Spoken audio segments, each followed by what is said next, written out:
Assalamualaikum warahmatullahi wabarakatuh. Waalaikumsalam warahmatullahi wabarakatuh. Alhamdulillahi wa kafa. Salatu wassalamu ala nabiyyina al-mustafa Muhammadin sallallahu alaihi wasallam, ahli sidqi wal wafa. Ashhadu an la ilaha illallah wahdahu la syarika lah, wa ashhadu anna Muhammadan abduhu wa rasuluh la nabiyya ba'dah. Amma ba'd. Fa nahnu al-an fi يومنا هذا في يوم الاثنين. نشكر الله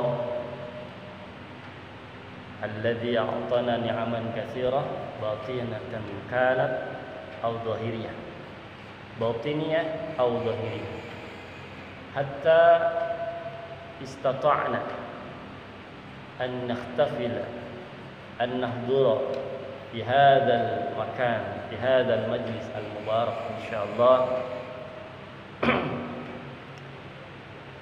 ونرجو أن يجعلنا جمعنا هذا جمعا مرحوما، وتفرقنا من بعده تفرقا معصوما. نصلي ونسلم على محمد صلى الله عليه وسلم الذي حمل الناس من الظلمات إلى النور، من الضلالة إلى الهدى. Baik. Pertama tadi bersyukur selalu ya, karena bagaimanapun Allah berikan tiap hari yang terbaik dari segi fasilitas, dari segi sarana, kebutuhan, bahkan yang belum sempat kita minta atau yang tidak terlintas harus kita minta karena itu dibutuhkan, Allah sudah sediakan. Udara, oksigen, detak jantung, darah, berkedip, bernafas, bergerak, insya Allah itu semua Allah berikan. Maka apapun kondisi kita tetap alhamdulillah. Harapannya dengan itu kita akan menjadi orang yang ahli syukur, sehingga Allah tambahkan nikmatnya dan dijauhi dari azabnya. Amin ya rabbal alamin. Ayatnya sudah populer sekali di surat Ibrahim, ya kan? Kemudian juga kita juga yakin bahwa apa yang Allah datangkan kepada kita itu yang terbaik buat kita. Nah, adapun menjadi buruk, famin nafsik, itu dari diri kita. Maka dengan rasa syukur ini kita selalu awali, mudah-mudahan senantiasa kita bisa menjaga anugerah kebaikan, keberkahan dari Allah, sehingga akan melahirkan kebaikan-kebaikan hingga akhir hayat. Ditutup dengan predikat nilai husnul khatimah. Amin ya rabbal alamin. Baik, dalam kesempatan ini kita coba memulai dari kalamullah yang sangat populer ya, dan termasuk surah yang singkat dan pendek kedua gitu ya, sehingga hampir semua kalangan bisa dan hobi membacanya. Kenapa? Karena singkat, mudah ya, dan kita bisa temukan di belakang mushaf Al-Quran ya. Oleh karenanya di balik mudah dan singkatnya surat tersebut, kita coba untuk pelan-pelan mentadabburi, ya, memahami, ya, mulai dari arti, ya, kemudian mencoba bagaimana penjelasan-penjelasan dari para ahli, para imam, para syekh, ya, ahli-ahli tafsir, terutama ahli-ahli Quran, ahli kalam yang benar-benar memahami bentuk redaksi, yang memahami tentang kandungan-kandungan ayat-ayat Allah, tentunya dengan kedisiplinan ilmu, ya, bukan dengan ego atau kepentingan pribadi, bukan, ya. Jadi kita coba memahami lewat aturan dan prosedur yang benar, yaitu dengan membuka keterangan-keterangan yang bisa dipertanggungjawabkan. Hadis, maka kita lihat hadisnya dari siapa, ya, kedudukannya, sahihkah dan sebagainya. Kalau dari keterangan syekh, maka siapa, kemudian beliau mengutip dari mana. Misalnya, harapannya kita akan mendapatkan keterangan yang benar, yang bisa dipertanggungjawabkan. Salah satunya kita kembali dari marji'nya, ya, hukum-hukum mengambil syarah, bagaimana kita bisa mendapatkan penjelasan yang benar, keterangan-keterangan yang benar. Tentunya ujung-ujungnya kita harus bisa merunut penjelasan ini sampai ada di posisi para sahabat, para tabi'in, tidak sampai putus. Artinya penjelasan ini tidak dibuat-buat, gitu, ya. Itu harapannya seperti itu. Maka insya Allah bisa dipertanggungjawabkan. Baik, menyingkat waktu, kita mulai dengan ta'awud, berlindung kepada Allah. Ketika diawali ayat Allah, maka berlindunglah. Wa idza quri'al Qur'an fasta'id billah. Allah mengajarkan kita berlindung, ya. Maka kita mulai bersama-sama dengan ta'awud. A'udzu billahi minasy syaithanir rajim. Bismillahirrahmanirrahim. Kita baca bareng-bareng dulu surat An-Nas. Qul a'udzu birabbin nas, malikin nas, ilahin nas, min syarril waswasil khannas, alladzi yuwaswisu fi sudurin nas, minal jinnati wan nas. Shadaqallahul azim. Surat An-Nas, ya. Dari namanya An-Nas itu umumnya diartikan dengan sebutan manusia. Namun dalam beberapa bentuk kalimat manusia ini Allah lampirkan dalam Al-Quran, tidak hanya An-Nas, ada yang berbentuk Al-Insan, Al-Ins, ada lagi manusia namun disebut juga dengan Bashar, Bashar. Ada lagi langsung disebut sebagai profesinya, disebut tujuan amanah hidupnya, ya, yang disebut kita kenal dalam surah Al-Baqarah khalifah. Inni ja'ilun fil ardi khalifah.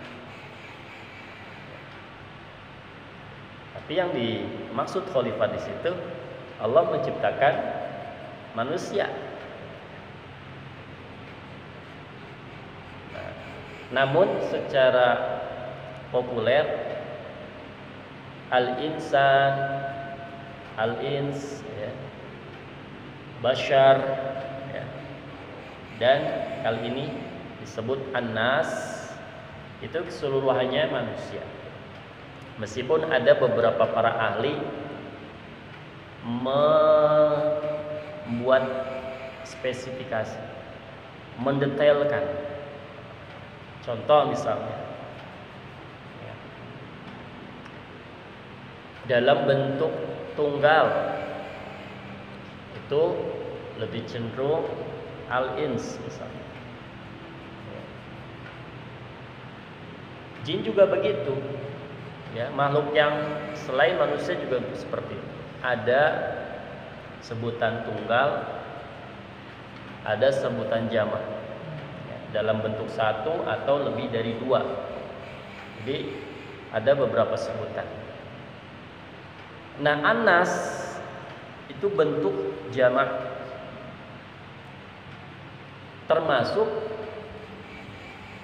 bentuk sifat-sifat yang ada di dalam manusia. Misalnya, manusia ada yang mempunyai sifat penakut, ada juga yang pemberani, ya, ada juga yang penyabar, pendiam, pemarah, ya. Sifatnya terkumpul jadi satu, semua itu disebut anas. Artinya apa? Kita berpotensi, kita sebagai anas berarti berpotensi mengeluarkan sifat-sifat tadi. Kenapa? Karena semuanya ada. Kita bisa jadi pemarah, bisa. Jadi pendiam, bisa. Jadi penyabar, bisa. Kalau lagi dapat hidayah. Jadi sifat apa yang keluar ketika itu?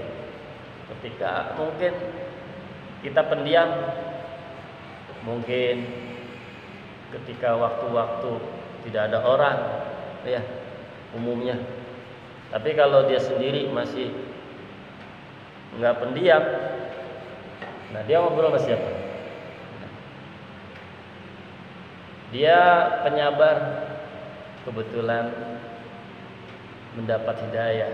Mungkin habis bangun malam dia dengan ikhlas, akhirnya besoknya Allah berikan kenikmatan ketenangan, kenikmatan kesabaran. Kesenggol biasanya orang tuh gampang tersinggung, dia, oh ya nggak apa-apa. Ini bagian dari sifat sebetulnya kita miliki. Hanya saja mungkin kurang mendominasi, kurang dilatih, sehingga keluarnya dalam waktu-waktu tertentu. Nah, ini anas, jadi semua sifat ada. Dan dalam bentuk jamak. Karena secara umum, secara keseluruhan. Nah, apa itu salah satunya?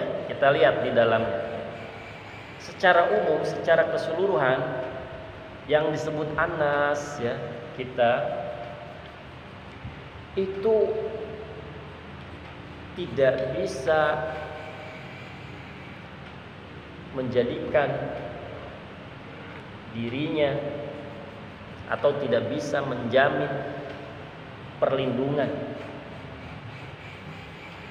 tanpa izin perlindungan dari Allah. Contoh, kita keluar rumah dalam keadaan sehat, dalam keadaan mungkin aman, ya. Cari waktu yang benar-benar kira-kira terang, kemudian cuaca juga aman, ya. Kemudian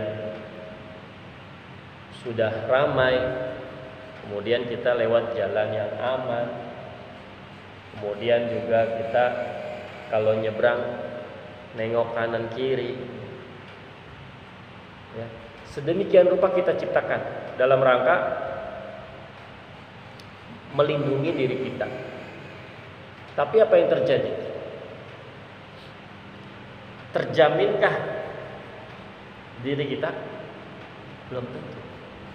Ada orang yang sudah hati-hati, ya kayak tadi, keluarnya di waktu yang aman, jadi udah rame. Kemudian kalau nyebrang juga hati-hati, dia tengok kanan kiri dulu, ya. Kemudian dia lewat jalan yang aman, ya.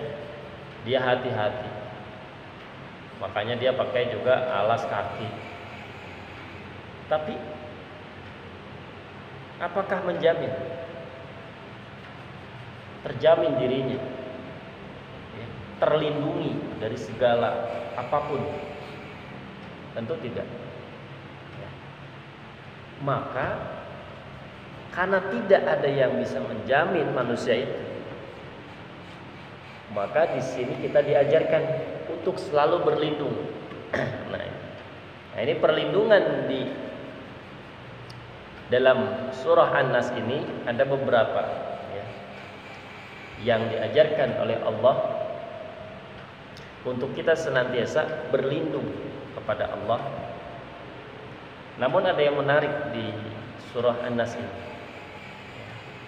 karena tadi kan manusia, ya, semua makhluk terutama manusia, ya, kita diciptakan dari bangsa yang nyata, yang disebut dengan kasar, karena bisa dilihat, bisa dirasa. Ini ketika kita sudah hati-hati tadi, ada juga yang tetap jatuh. Dia sudah tengok-tengok kanan kiri, nyebrang, tapi ada juga tetap ketabrak. Ada juga malah yang nabrak, padahal dia juga udah hati-hati. Ada lagi sudah sampai di tempat yang aman, sudah sampai tempat tujuan, tetap aja hal-hal yang terjadi dia tidak bisa menjamin, ya, perlindungannya. Maka kita harus yakini surat An-Nas ini termasuk disebut dengan surah perlindungan. An-Nas nanti pasangannya dengan Al-Falaq. Nah, dua surat ini disebut dengan surat perlindungan, atau yang dikenal dengan surah Mu'awwidzatain. Surat Mu'awwidzatain dari kalimat ta'awud. Mu'awwidzah, ta'awud, a'adha, ya, ta'awud, berlindung, ya, perlindungan. Nah, makanya ini sering dibaca nih kalau ada godaan atau ada gangguan, ya. Biasanya para ruqyah, ya, membentengi diri dulu, ya, atau kita meruqyah mandiri. Nah, ini bagus baca surat ini. Kenapa? Agar berlindung kepada Allah dari gangguan-gangguan macam-macam lah, ya. Terutama dua surat ini, Al-Falaq, An-Nas. Hampir Nabi tidak melepas setiap hari, terutama mau tidur, ya. Nah, kita lihat. Pertama kita coba menelaah sebelum mentadabbur. Kita coba perhatikan artinya. Qul, ya, katakanlah. Jadi Rasulullah dibimbing ya, lewat wahyu yang diturunkan dari Allah melalui malaikat Jibril alaihissalam. Dibimbing. Pertama, Qul a'udzu birabbin nas. Kalau dalam tafsir Jalalain disebutkan Qul a'udzu birabbin nas, yaitu khalaqahum wa malakahum khussu bidzikri tashrifan lahum wa munasibatan lil istifadah min syarril waswas fi sudurihim. Katakanlah, aku berlindung kepada Rabb yang memelihara dan menguasai manusia. Maksudnya yang mencipta manusia, ya, memiliki mereka. Di sini manusia disebut secara khusus sebagai bentuk pemuliaan kepada mereka dan sekaligus untuk menyesuaikan dan pengertian kejahatan waswas setan dalam hati mereka. Adapun Malikin Nas, raja manusia, Ilahin Nas, badalan au sifatan au atfa bayan wa adhar. Al-mudhaf ilaih fi ma ziyadatun lil bayan. Sembahan manusia ini sebagai badal atau sifat atau ataf bayan, tambahan mudhaf ilaih dengan kata manusia sebagai penjelasan. Syaitan sumia bil hadas min syarril waswas likasrati mulabisatihi lahul khannas li'annahu yakhnas wa yata'akhkhar 'anil qalb kullama dzukirallah. Dari kejahatan bisikan syaitan, syarril waswas, disebutkan di bisikan syaitan karena kebanyakan godaan yang dilancarkan itu melalui bisikan yang bersembunyi, al-khannas. Maksudnya setan itu bersembunyi dan meninggalkan hati manusia apabila hati manusia itu mengingat kepada Allah. Alladzi waswisu fi sudurin nas qulubuhum idza ghafalu an dzikrillah. Ya, yang membisikkan kejahatan ke dalam dada manusia, ke dalam kalbu manusia dikala mereka lalai mengingat Allah. Minal jinnati wan nas, bayan lisyaitanil waswas annahu minal jinnati wan nas janna au insi. Ka qauli ta'ala syayatinal ins wal jin. Au minal jinnati bayanun lahu wan nas atfun ala al waswas wa ala kulli syamli syarr libaidi wa banati libaid wa banati al madhkurin wa atarad al awwal bi anna an-nas la yuwaswis fi sudurihim an-nas fi sudurihim an-nas innama yuwaswis fi sudurihimul jin. Wajibu bi anna an-nas yuwaswisun aidan bima'na yaliqu bihim fi dhahir thumma tasilu waswasatahum ila al-qalbi wa tathbutu fihi bitariqil muaddi ila dhalika wallahu ta'ala alam. Dari jin dan manusia, lafaz ayat ini menjelaskan pengertian setan yang menggoda itu terdiri dari jenis jin dan manusia, sebagaimana yang dijelaskan dalam ayat lainnya, yaitu firman Allah syayatinal ins wal jin, setan-setan dari jenis manusia dan jin, surat Al-An'am 112. Atau lafaz minal jinnati menjadi penjelas bayan dari lafaz al-waswas al-khannas, sedangkan lafaz an-nas diatofkan kepada lafaz al-waswas, tetapi pada garis besarnya